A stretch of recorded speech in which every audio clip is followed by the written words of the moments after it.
since I have not spoken with the pilots directly, I can't really speculate on that. When you look at just how close it came to the apartment complex, what goes through your mind? Well, it's very fortunate that, of course, that nobody on the ground was injured. You know, in this case, we have a fairly large airplane, and you know, the fact that both pilots survived and there were no ground injuries is very a very good outcome.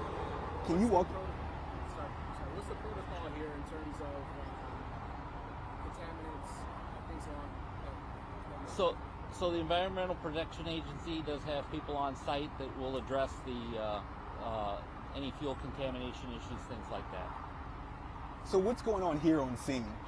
So, like I said, when I arrived on scene, I did photo documentation. Because of the complexity of this airplane, we can't really do a whole lot of examination of the aircraft itself here on scene. So we'll have to have the airplane moved so that we can do further examination off-site. So the work that we did this morning was just to photo document what the impact point, where the airplane traveled after the impact, and things of that nature. And so we will get the airplane moved and do more examination later on. As best you can you, was the plane evidently heading north, did land or fly over at the airport? And then can you give us an idea of where they ejected, how much further the wreckage came? Or as far as your examination of the scene, can you describe what happened and what they were attempting to do? Okay, so the information I have is that the airplane had made one pass down the air show line, which is along the runway 23, I believe, at the airport, and it had made one pass and was circling around to make another pass. There were going to be 3 passes total, which culminated in landing, and when they were circling around for the second pass is when they experienced the difficulties. After they ejected, the airplane impacted the ground over here, and it traveled about 500 feet. After the initial impact point, went through some trees and wound up here next to the apartment building. Any idea of the speed of the craft? No, not at this time. Can you speak to some of the challenges in this investigation? What makes it unique, particularly starting with the fact this is a Russian aircraft? Yes, that's being a military aircraft and on top of that a Russian military aircraft is going to make things a little bit more difficult. For us, we do have experts in Washington on turbine engines and things like that.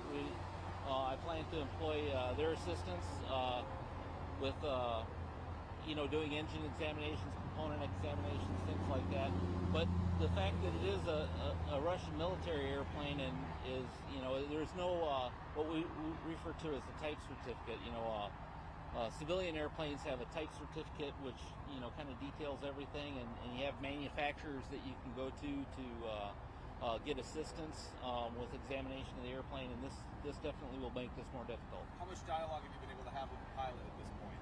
I have not spoken with the pilot myself at all yet, but the FAA has interviewed the pilot and the observer that were in the airplane. From your experience, how quickly do pilots have to make the call that this plane is going down and we have to eject? Well, that depends on many factors. One being altitude, speed, the type of airplane. So I can't really speculate on how much time these pilots had to make that decision, but all those different factors kind of play a role in that. So it varies from case to case. Can you speak to how remarkable it is that it did not take out this entire building here and cause more destruction? Yeah, the fact that it didn't hit the building directly, that's very fortunate, very fortunate. How large of a, if you can quantify debris field? I mean, obviously you see right here, but how large are you on searching? So the debris field, like I said, from the initial impact point to where the main wreckage came to rest by the apartment building here is about 500 feet long. So there's wreckage, smaller pieces of wreckage scattered all along that path. What are you able to ascertain from that video initially when you looked at it? What are your takeaways? I have only seen one video of the accident, and it was just very briefly. I came from the Chicago area last night, so I spent most of my time traveling rather than looking at videos, so I can't really speculate. How common are these accidents at air shows? I really can't. I don't have the statistics to be able to comment on that. Do you have any background on the aircraft as far as how old it is, or maybe who owned it? I'm assuming that's obviously the attraction of it being here. Yeah, the information I have right now is that the airplane was manufactured in 1981. The owner of the airplane was the pilot. As far as any other information, it's still reserved. And are you identifying the pilot or where he's from? No, NTSB we don't provide.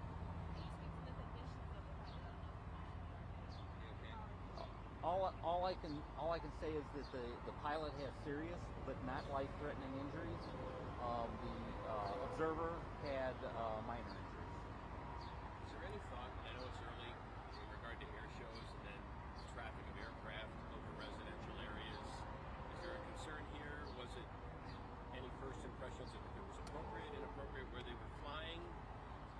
Stuff happens. Help me. Yeah. No, we those will all be factors that we look at as the investigation goes on, but I can't really speculate on them right now.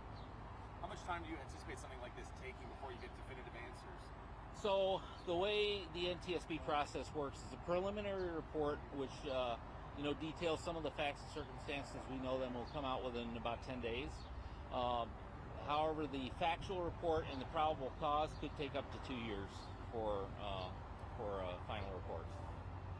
Forgive me if you've answered, but the fact that it's a Russian-made plane, does it make it more challenging? Oh yeah. Can you give us a little context to the layperson as to why that's a little more difficult?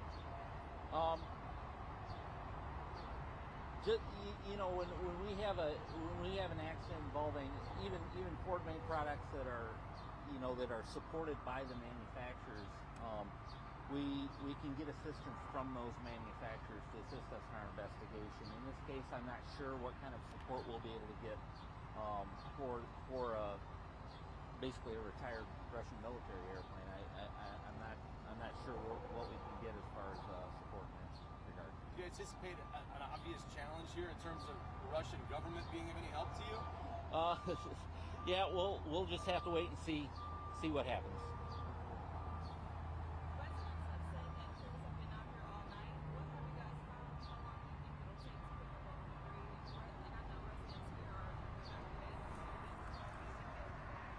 So the information I have right now is that the earliest that the residents would be allowed back into the building would be tomorrow. We are, as I said, we're looking to find insurance information so we can contract a salvage company to recover the wreckage.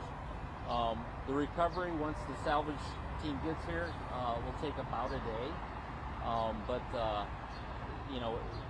we need to find out the insurance aspects and things like that. So forgive me, will the wreckage be moved in the next couple of days, or you really don't know? That's our intent, but we'll have to wait and see how things transpire. I know you've been asked this a couple of ways already, but as I walked up and saw this like everybody else, I was floored. I mean, any other comment in regard to what nearly occurred here? No, I mean, like I said, it's just very fortunate that we didn't have any ground injuries, and we're thankful for that. The pilot with the more serious injuries, was he able to clear the canopy, or was his injury from the fall?